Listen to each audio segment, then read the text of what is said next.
French press as well, because of course the kickoff is tonight. 20 Minutes has a countdown. 3, 2, 1, 0 from the favelas of Rio to the homes here in France.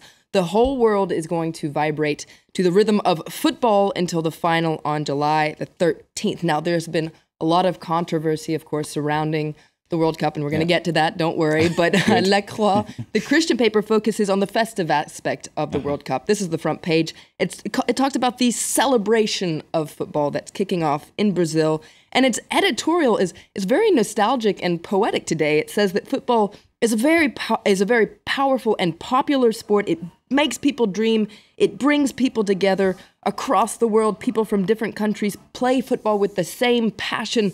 Football resists the tragedy of war and poverty. It makes so many people vibrate that you cannot not pay attention to the World Cup. I'm inspiring stuff from La Croix. Let's talk about the tense social situation, though, because there is one, isn't there? There is one. And Aujourd'hui en France talks about un mondial très chaud. So this World Cup is kicking off in a fiery and heated atmosphere. Now, we've been hearing about it. Brazilian authorities have been drawing criticism for the way they've been handling the preparations, the huge cost of the event, and all this in a country where social inequalities are huge. Now, Libération wonders, will the football fever manage to eclipse the country's social tensions? Well, this is the front page. It talks about la fête quand même. So there is going to be a party anyway, but you can see there's that supporter there, young football fan, and behind him he has these very heavily armed cops. So perhaps not a huge party, but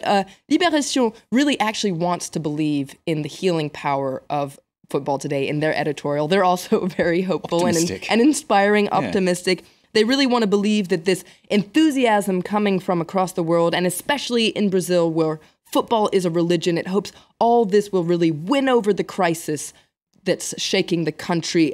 It hopes that this football fever will actually heal the country's wounds, so quite optimistic. And it says, why not just let go and really live in the rhythm of football for the next couple of weeks? L'Humanité, they're quite optimistic as well, aren't they? They're talking about Brazil's obsession with football. That's right. L'Humanité promises a trip to the heart of the land of football and actually interviews the Brazilian Minister of Sports, Aldo Tibello, today. He says, in Brazil, football is much more than a sport.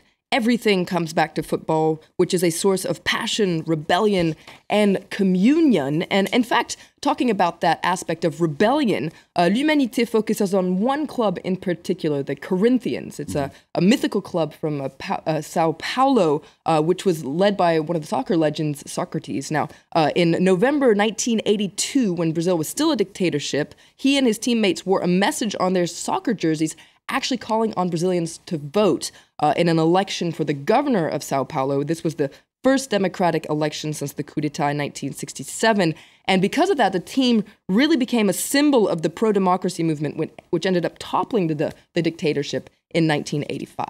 Now, Flo's also found other papers wondering if Brazil's obsession with football is rather just a stereotype. That's right. This is a very interesting counter-argument to a lot of, I guess you could say the stereotypes you see in the French papers about this religion of football. This is an interview with Sébastien Lapac. He's a Brazil expert who says it's time to do away with this cliche that football is a religion. Sure, a lot of Brazilians love football, but they're more politically mature to be blinded by it. And he talks about the fact that a large part of the middle and upper class is disgusted by the populist football politics put in place by the Brazilian authorities right now.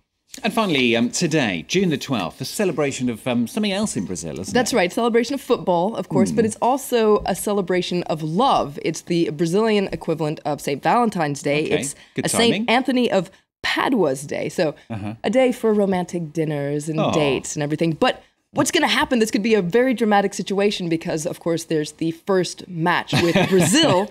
But Slate Actually, says bad timing then. Bad Isn't it? timing. Actually, yeah. But Brazil says, don't worry. The kickoff is at 5 p.m. local time. So you still have time to sober up and celebrate, especially if Brazil wins.